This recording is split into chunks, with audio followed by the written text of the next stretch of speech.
I am Dr. Sindhuri, fertility consultant at Women's Center by Motherhood. I am working in Women's Center for the past 9 years and I have completed my fellowship under Midwashini Madam's guidance. So at the present scenario, we see a rising trend towards the male infertility. So today I will be discussing about the male infertility. So moving on to the evaluation of the male, it starts with the basic semen analysis.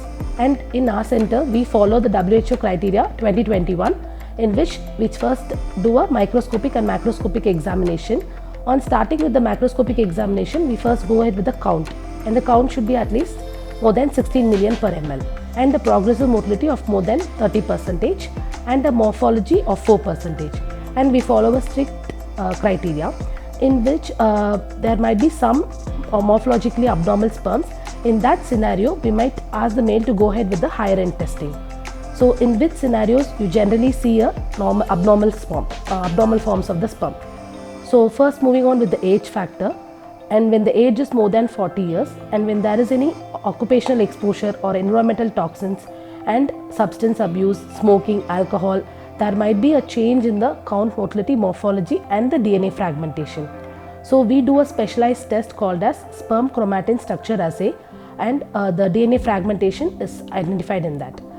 When a couple reaches to us with a prolonged infertility or with the history of unexplained infertility and a history of recurrent pregnancy loss or repeated IUI IVF failures, and when the male partner has varicocele, the male partner is subjected for the DFI evaluation.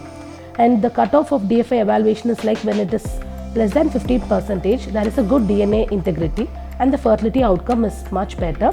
This is like without comparing the female factor. And when the DFI integrity is within 15 to 25, the pregnancy outcome has a fair prognosis. And when the DFI is more than 25, we see a poor DNA integrity with a reduced outcome. So in this scenario, we usually advise the couple to go for a therapy with the antioxidants and lifestyle changes. In case of varicocele, it needs a surgical correction with the varicocelectomy, and in case of no other issues, they will be subjected to antioxidants for 2 to 3 months.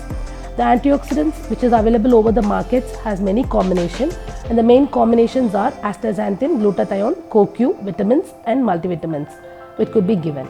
And after 2 to 3 months, when the DFI is again at the same limit, the couple would have counsel for either IUI or an IVF. In case of IUI, we do a density gradient centrifugation technique in which the sperms are processed and the ROAs will be created, which will itself increase the sperm DNA damage. So at our center, we go with the higher end testing, which is called as, which we follow here is like sperm sorter technique. In this, there is no centrifugation and we get a good sperms, like good quality sperms with a normal morphology and good DNA integrity.